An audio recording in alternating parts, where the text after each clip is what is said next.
Je vais voir maintenant encore une fois la puissance, parce qu'il y a deux cas de figure possibles. La puissance d'un point, P, cette fois-ci intérieure au cercle, par rapport à une circonférence donnée, par rapport à un point qui est à l'intérieur du cercle. P, cette fois-ci, n'est plus extérieur, mais intérieur. Bon. Si j'ai le cercle ici, C, que j'appelle nomme C, j'ai son centre, caractéristique du cercle, centre O.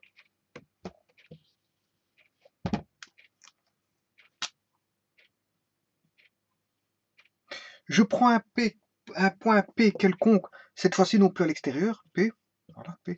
Je fais comme tout à l'heure, ce point P est ici. Voilà, le point P est ici. Par rapport à P, je construis deux droites séquentes, hein, quelconques. Par exemple, ici, ceci, passant par P, mais il va le couper en deux points, voilà, que je vais appeler A, B.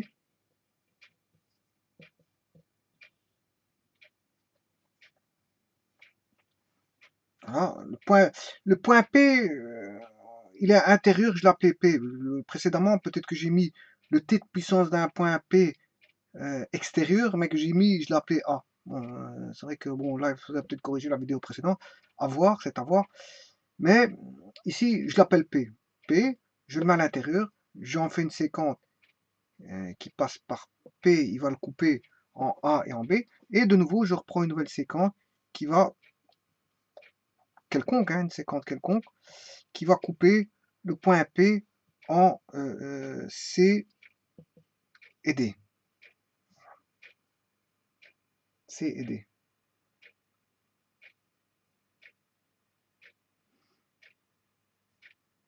Alors ici, on a un angle inscrit, ici, qui intercepte l'arc CD. Alors, on va dire que c'est alpha. Alpha. Oui. Pour ça, il faut que je fasse des constructions. Sans ça, je n'arriverai pas. Ici, si j'ai alpha ici, j'ai alpha ici. Oui. Et les deux triangles semblables seraient... Ici, j'aurais un angle qui serait 180 moins alpha. C'est le supplément d'alpha. Ici, j'ai le supplément d'alpha, puisque j'ai un angle plat ici, j'ai alpha. Donc ici, j'ai un angle supplémentaire à alpha.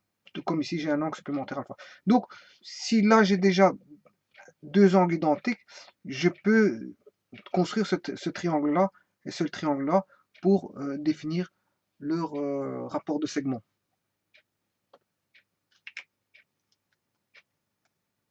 Et effectivement, qu'est-ce qu'on s'aperçoit?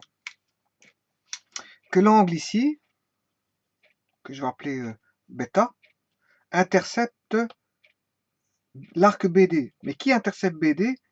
Mais c'est l'angle DAB. DAB intercepte l'arc BD, mais DCB intercepte l'angle BD. Donc en fait, on a aussi ici bêta. Et donc, fatalement, si cet angle-là est égal à cet angle-là, que cet angle-là est égal à cet angle-là, fatalement, d'office, on aura l'angle gamma ici, qui sera égal à gamma. Autant dire que le triangle A, D, P est semblable à A vaut bêta, C vaut bêta, D vaut gamma, B vaut gamma, l'angle B vaut gamma, l'angle D vaut gamma, et le dernier angle, fatalement, ce sera, comme on a le triangle ADP, on aura CBP.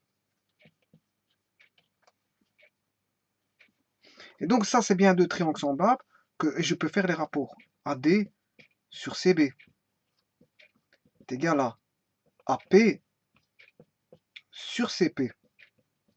est égal à dp sur bp. Voilà.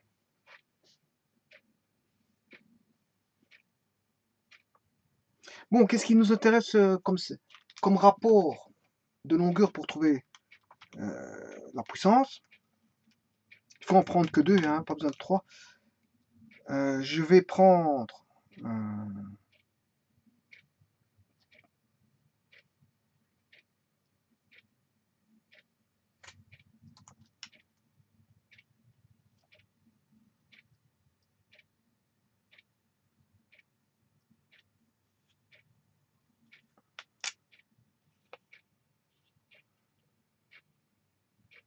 par rapport au point, ouais, parce qu'on parle de la puissance d'un point P. Donc c'est par rapport au point P.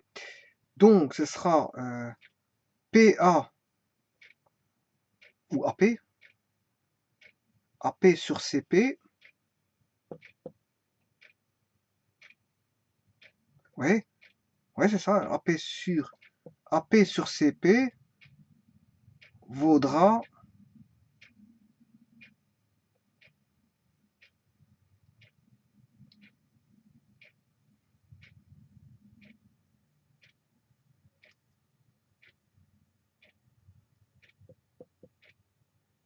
DP sur PB. Voilà, ces deux-ci. Je vais prendre ces deux-ci. Donc autant dire qu'on aura DP fois BP est égal à DP sur BP. Donc, si je fais le produit des moyens est égal au produit des extrêmes avec ces deux-ci, j'aurai DP fois CP qui est égal à DP fois CP à AP fois BP. Voilà. Voilà. Par rapport au point P, donc si je fais la distance PB, qui est celle-ci, fois AP, celle-ci, oui, c'est ça, c'est exactement ça.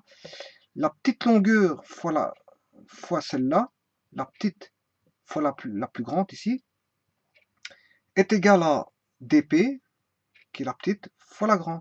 Ceci fois ceci est égal à ceci fois ceci. Voilà. Et ça, c'est la puissance d'un point, mais cette fois-ci, intérieur au cercle.